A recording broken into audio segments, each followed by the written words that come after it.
നമസ്കാരം. ഇൻഫിനിറ്റ് സ്റ്റോറീസിന്റെ പുതിയൊരു അധ്യായത്തിലേക്ക് എല്ലാവർക്കും സ്വാഗതം.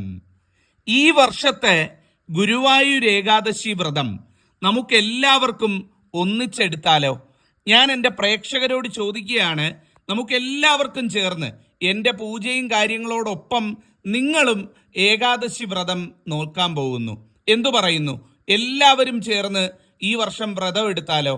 ആരും പേടിക്കണ്ട, എനിക്ക് അല്ലെങ്കിൽ വ്രതം എടുക്കാനുള്ള സാഹചര്യമില്ല, ജോലി തിരക്കുകളുണ്ട്, അല്ലെങ്കിൽ ലോകത്തിന്റെ മറ്റേതെങ്കിലും കോണിലാണ്, ഇവിടെ വ്രതം എടുക്കാനുള്ള സൗകര്യമില്ല, അമ്പലത്തിൽ പോവാം, അങ്ങനെയൊന്നും ആരും പേടിക്കണ്ട. കാരണം വളരെ ലളിതമായിട്ട് നിങ്ങൾ ഈ ലോകത്തിന്റെ ഏത് കോണിലായാലും വ്രതം എടുക്കാൻ പറ്റുന്ന രീതിയിൽ, ഇതുവരെ വ്രതം എടുത്തിട്ടില്ലാത്ത ആളാണെങ്കിൽ പോലും വ്രതം എടുക്കാൻ പറ്റുന്ന രീതിയിൽ ഞാൻ നിങ്ങൾക്ക് പറഞ്ഞു തരാം. ഒപ്പം എൻ്റെ പൂജാ പ്രാർത്ഥനയും കൂടെ ആവുമ്പം എല്ലാം മംഗളമായി വരുന്നതായിരിക്കും. അപ്പൊ എല്ലാവരും തയ്യാറാണോ? ആണെങ്കിൽ ഞാനിത് കൃത്യമായിട്ട് നിങ്ങൾക്ക് പറഞ്ഞു തരാം. അതായത് ഞാൻ ഈ പറയുന്ന പോലെ നിങ്ങൾ അങ്ങ് ചെയ്യുക. ഏകാദശി പ്രമാണിച്ച് എൻ്റെ ഭാഗത്തുനിന്നും പ്രത്യേകം ഞാൻ പൂജയൊക്കെ ചെയ്ത് പ്രാർത്ഥിക്കുന്നതാണ്. അതിനോടൊപ്പം നിങ്ങളുടെ ഈ ഒരു വ്രതവും കൂടെ ആവുമ്പം എല്ലാം മംഗളമായി കിട്ടും എന്നുള്ളതാണ്. ഈ വ്രതം എടുക്കുക എന്ന് പറയുമ്പം നിങ്ങൾക്ക് എന്തെങ്കിലും ഒരു കാര്യം മനസ്സിൽ നേർന്നുകൊണ്ടും ഏകാദശി വ്രതം എടുക്കാം കേട്ടോ. ഭഗവാനോട് എന്തെങ്കിലും ഒരു കാര്യം പ്രാർത്ഥിക്കണം മുൻകൂട്ടി. അതെങ്ങനെയാണെന്നുള്ളത് ഞാൻ പറഞ്ഞു തരാം. അതായത് എന്തെങ്കിലും ഒരു കാര്യം നടന്നു കിട്ടാൻ വേണ്ടിയോ, അല്ലെങ്കിൽ വരും വർഷത്തിൽ നിങ്ങൾക്ക് ഏതെങ്കിലും ഒരു കാര്യം നേടാൻ വേണ്ടിയോ, അല്ലെങ്കിൽ നിങ്ങളുടെ എന്തെങ്കിലും ഒരു സ്വപ്നം നടന്നു കിട്ടാൻ വേണ്ടിയോ മനസ്സിൽ നേർന്നുകൊണ്ട് ഈ ഏകാദശി വ്രതം എടുക്കാൻ പറ്റും. ഗുരുവായൂർ ഏകാദശി വ്രതം അത് അച്ചിട്ടായിട്ടുള്ള കാര്യമാണ്, അത് നടന്ന് കിട്ടിയിരിക്കും എന്നുള്ളത്. അപ്പം എന്നോടൊപ്പം വ്രതം എടുക്കാനായിട്ട് നിങ്ങളെല്ലാവരും ചെയ്യേണ്ടത് ആദ്യം എന്നാണ് ഏകാദശി എന്നുള്ളത് അറിഞ്ഞിരിക്കുക എന്നുള്ളതാണ്. ഡിസംബർ 11 ബുധനാഴ്ചയാണ് ഏകാദശി എന്ന് പറയുന്നത്. ഈ ഏകാദശി വ്രതം എന്ന് പറയുന്നത് ദശമി, ഏകാദശി, ദ്വാദശി, ഇങ്ങനെ 3 ദിവസങ്ങളായിട്ടാണ് നമ്മൾ വ്രതം എടുക്കുന്നത്. ദശമി എന്ന് പറയുമ്പം ഡിസംബർ 10 വരും, ഏകാദശി ഡിസംബർ 11, ദ്വാദശി ഡിസംബർ 12. അപ്പൊ ഞാനൊക്കെ വ്രതത്തിലേക്ക് പ്രവേശിക്കുന്നത് ഈ ദശമി നാള് തൊട്ടാണ്. അപ്പൊ നിങ്ങളെല്ലാവരും ദശമി ദിവസം മനസ്സും ശരീരവും പൂർണ്ണമായിട്ട് ആ വ്രതത്തിലേക്ക് പ്രവേശിക്കാനായിട്ട് പാകപ്പെടുത്തി ദശമി ദിവസം ഡിസംബർ 10 വ്രതത്തിലേക്ക് കടക്കുക എന്നുള്ളതാണ്. അപ്പം എങ്ങനെയാണ് വ്രതത്തിലേക്ക് കടക്കുന്നത് എന്ന് പറയുന്നത്? വ്രതത്തിലേക്ക് കടക്കാനായിട്ട് ആദ്യം തന്നെ നോൺ വെജിറ്റേറിയൻ ആഹാരങ്ങൾ പൂർണ്ണമായിട്ടും ഒഴിവാക്കുക. വളരെ ലഘുവായിട്ടുള്ള ഭക്ഷണത്തിലേക്ക് നിങ്ങൾ മാറുക എന്നുള്ളതാണ്. അതുപോലെ ഈ മറ്റ് ലഹരി പദാർത്ഥങ്ങൾ മറ്റൊക്കെ ഉപയോഗിക്കുന്നവരുണ്ട് എന്നുണ്ടെങ്കിൽ അതൊക്കെ പൂർണ്ണമായിട്ടും ഒഴിവാക്കുക. ശാപവാക്കുകളൊക്കെ ഉച്ചരിക്കാനുള്ള മനസ്സൊക്കെ കളയുക. എല്ലാം കളഞ്ഞിട്ട് ഈശ്വര ചിന്തയിൽ മുഴുകുക എന്നുള്ളതാണ്. ജോലി ചെയ്യുന്നവർ ജോലി ചെയ്തോളൂ, ഇടയ്ക്ക് ഒരു 2 പ്രാവശ്യം നാരായണ നാരായണ എന്നൊന്ന് പറഞ്ഞാൽ മതി, അല്ലെ ഹരേ കൃഷ്ണ ഹരേ കൃഷ്ണ എന്ന് നിങ്ങളുടെ ഏത് ജോലി തിരക്കിനിടയിൽ വേണമെങ്കിലും നിങ്ങൾക്ക് പറയാവുന്നതാണ്. സ്ത്രീകൾ സംശയം ചോദിക്കാറുണ്ട്, ആർത്തവമുള്ള സമയത്ത് വ്രതം എടുക്കാൻ പറ്റുമോ എന്ന്. ചിലർ ചോദിക്കാറുണ്ട്, പുലവാലായ്മകളൊക്കെ ഉള്ള സമയത്ത്, മരണമൊക്കെ നടന്ന് ഇത്ര ദിവസം അല്ലെങ്കിൽ ജനനം നടന്ന് ഇത്ര ദിവസം എന്നൊക്കെ പറഞ്ഞ് ചോദിക്കാറുണ്ട്. പുലവാലായ്മ നടന്നു കഴിഞ്ഞാൽ വ്രതം എടുക്കാൻ പറ്റുമോ? അപ്പം ഈ ആർത്തവം പുലവാലായ്മയൊക്കെ ഉള്ളവരോട് പറയുന്നത്, വ്രതം എടുക്കുന്നതിന് യാതൊന്നും പ്രശ്നമല്ല എന്നുള്ളതാണ്. വ്രതം എന്ന് പറയുന്നത് മനസ്സും ശരീരവും കൊണ്ട് ചെയ്യുന്ന കാര്യമാണെങ്കിലും മനസ്സിന്റെ ശുദ്ധിയാണ് ഏറ്റവും പ്രധാനപ്പെട്ടത്. അപ്പൊ വ്രതം ആർക്ക് വേണമെങ്കിലും എടുക്കാവുന്നതാണ്. പക്ഷേ ഈ അശുദ്ധി കാലഘട്ടങ്ങളിൽ ക്ഷേത്ര ദർശനവും വീട്ടിൽ വിളക്ക് വെച്ച് പ്രാർത്ഥനയും ഒഴിവാക്കാം. അതില്ലാതെ നിങ്ങൾക്ക് എവിടെ ഇരുന്ന് വേണമെങ്കിലും വ്രതം കൈക്കൊണ്ടുകൊണ്ട് നിങ്ങൾക്ക് പ്രാർത്ഥിക്കാം എന്നുള്ളതാണ്. അപ്പം അങ്ങനെയുള്ളവർക്ക്, അശുദ്ധി സമയത്തിലൂടെ കടന്നു പോകുന്നവർക്ക് വ്രതം എടുക്കാൻ പാടില്ല എന്ന് ഒരു ഗ്രന്ഥത്തിലും പറയുന്നില്ല. അതുകൊണ്ട് നിങ്ങൾക്ക് വ്രതമെടുക്കാം, നാമങ്ങൾ ചൊല്ലാം, ഒരിടത്തിരുന്ന് മനസ്സമാധാനമായിട്ട് പ്രാർത്ഥിക്കാം. അത് നിങ്ങൾക്ക് വ്രതത്തിന്റെ തുല്യഫലം കൊണ്ടുതരും എന്നുള്ളതാണ്. അതുകൊണ്ട് അശുദ്ധിയാണെന്ന് പറഞ്ഞ് ആരും മാറി നിൽക്കേണ്ടതില്ല. അമ്പലത്തിൽ പോകുന്ന ഒഴിവാക്കാം, വീട്ടിൽ വിളക്ക് നിങ്ങൾ കത്തിക്കേണ്ട എന്നതേ ഉള്ളൂ. അപ്പൊ ഈ കാര്യങ്ങൾ ഒഴിവാക്കിക്കൊണ്ട് ആർക്കും വ്രതം എടുക്കാം എന്നുള്ളതാണ്. വിശ്വസിക്കുന്ന ആരാണെന്നുണ്ടെങ്കിലും എന്നോടൊപ്പം വ്രതത്തിലേക്ക് ഈ പറയുന്ന ദശമി നാളിൽ കടന്നുകൊള്ളൂ.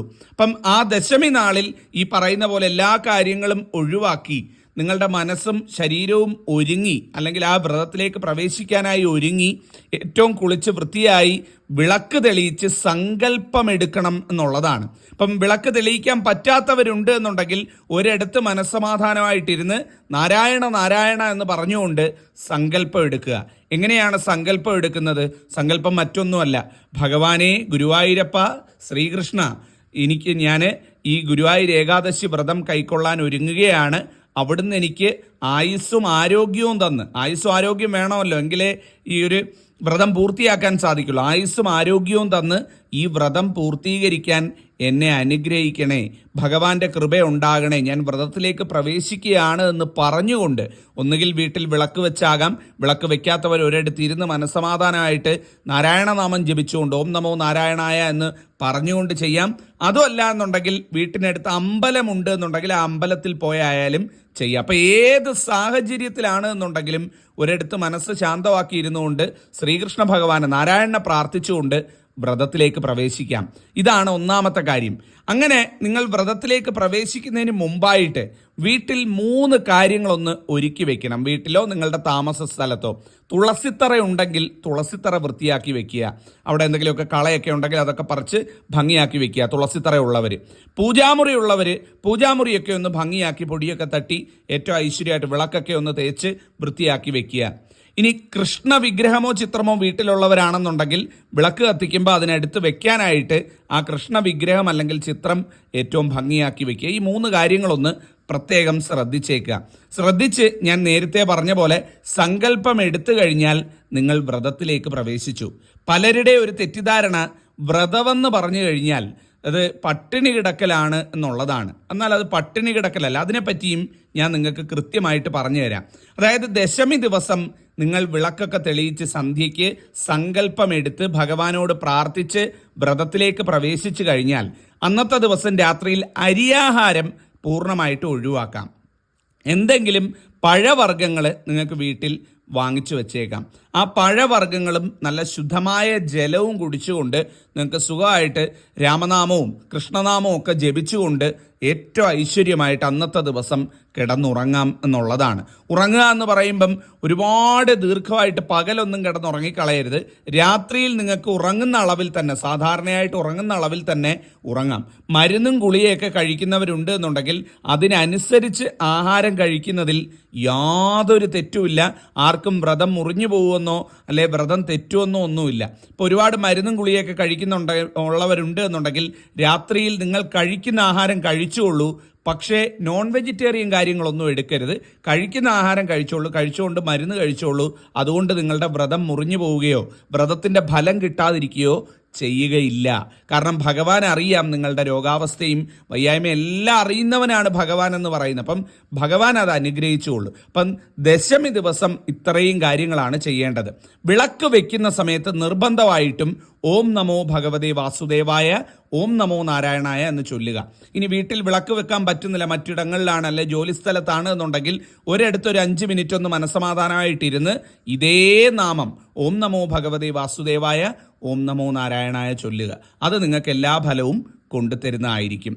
അത് ചെയ്തുകൊണ്ട് രാത്രി കിടക്കാൻ പോകുന്ന സമയത്ത് ഹരേ കൃഷ്ണ എന്നൊന്ന് പറയുക. അല്ലെങ്കിൽ ഹരേ രാമ രാമ രാമ ഹരേ ഹരേ, ഹരേ കൃഷ്ണ കൃഷ്ണ കൃഷ്ണ ഹരേ ഹരേ. അത് ചൊല്ലാമെങ്കിൽ അങ്ങനെ. അപ്പം അത് പറഞ്ഞുകൊണ്ട് സുഖമായിട്ട് ഉറങ്ങുക. രാവിലെ എഴുന്നേറ്റ്, ഏകാദശി ദിവസമായിരിക്കും പിന്നെ നിങ്ങൾ പുലരുന്നത്, ഡിസംബർ 11-ാം തീയതി ഏകാദശി ദിവസം രാവിലെ കുളിച്ച് അമ്പലത്തിൽ പോവുക.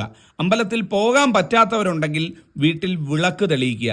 ഇനി ഇതിന് രണ്ടിനും പറ്റാത്തവരുണ്ട് എന്നുണ്ടെങ്കിൽ രാവിലെ എഴുന്നേറ്റ് ഒരു ബ്രാഹ്മമുഹൂർത്ത സമയത്ത് ഒരു 4:30-5 മണിക്ക് എഴുന്നേറ്റ് കുളിച്ച് ശുദ്ധിയായി വന്ന് കിഴക്കോട്ട് നോക്കി ഇരു കൈകൾ, നിങ്ങൾ നിൽക്കുന്ന സ്ഥലത്ത് കിഴക്ക് എങ്ങോട്ടാണോ അങ്ങോട്ട് നോക്കി നിന്ന് തൊഴുത് ഭഗവാനെ പ്രാർത്ഥിക്കുക, നാരായണനെ പ്രാർത്ഥിക്കുക. ഇത് അമ്പലത്തിൽ പോകാൻ പറ്റാത്തവർക്കാണ് കേട്ടോ.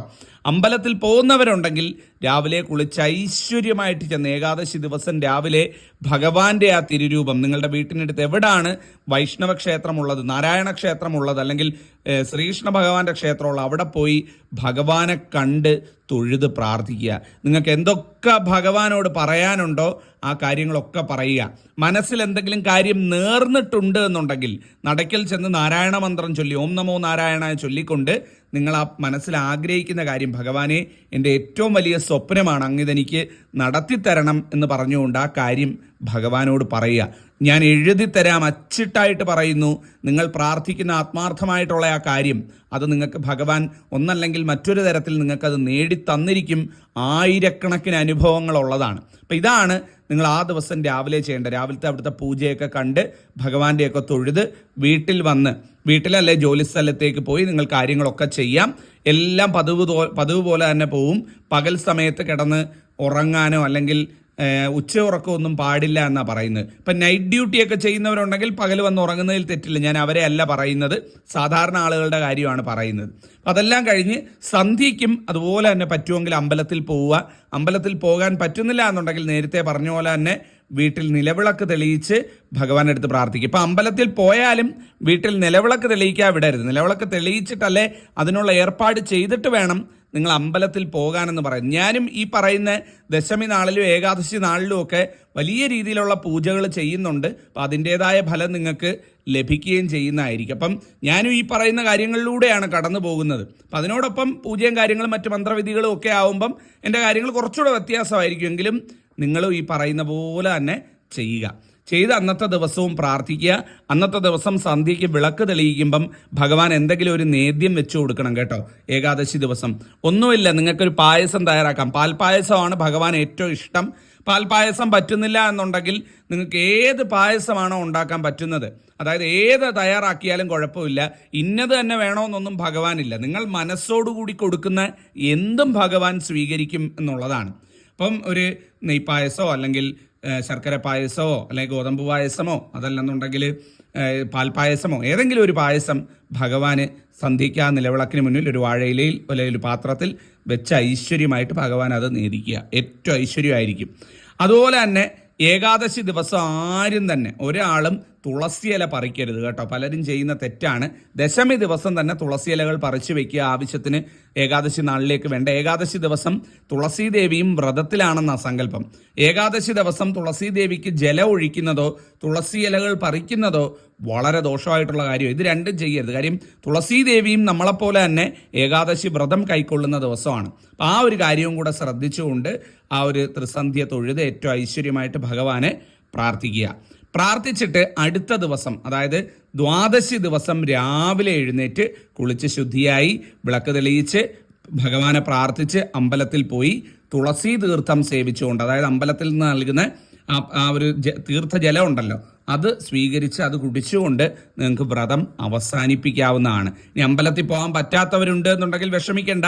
വീട്ടിൽ വിളക്ക് തെളിയിച്ച് ഒരു ഗ്ലാസ്സിലോ അല്ലെ ഒരു പാത്രത്തിലോ തുളസി തീർത്ഥം വെച്ച് തുളസി ഇലയിട്ട് അല്ലെ തുളസി തീർത്ഥം വെച്ച് അത് കുടിച്ചുകൊണ്ട് അവസാനിപ്പിക്കാം. ഇനി ചിലർ പറയും, ഞാൻ വിദേശത്താണ്, എനിക്കിവിടെ തുളസിയൊന്നും കിട്ടാനില്ല അല്ലെങ്കിൽ തുളസി തീർത്ഥം ഒന്നും വെക്കാനില്ല, എന്ത് ചെയ്യാം? ഭഗവാന്റെ മുന്നിൽ ഒരു ചെറിയ പാത്രം വെച്ച് അല്ലെങ്കിൽ ഭഗവാനെ മനസ്സിൽ സങ്കല്പിച്ചുകൊണ്ട് കുറച്ച് ജലം കുടിച്ചുകൊണ്ട് നിങ്ങൾക്ക് വ്രതം അവസാനിപ്പിക്കുന്നതായിട്ട് ഭഗവാനോട് നന്ദി പറഞ്ഞ് വ്രതം അവസാനിപ്പിക്കാം. എല്ലാ ദിവസവും ഈ വിളക്ക് വെക്കുമ്പോഴും അമ്പലത്തിൽ പോകുമ്പോഴും നിങ്ങൾ പ്രാർത്ഥിക്കുമ്പോഴും എല്ലാം ഓം നമോ ഭഗവതേ വാസുദേവായ, ഓം നമോ നാരായണായ മന്ത്രം ചൊല്ലി പ്രാർത്ഥിക്കുക. നിങ്ങളുടെ പ്രാർത്ഥന ഭഗവാൻ കേൾക്കും. എല്ലാം മംഗളമായി കിട്ടും.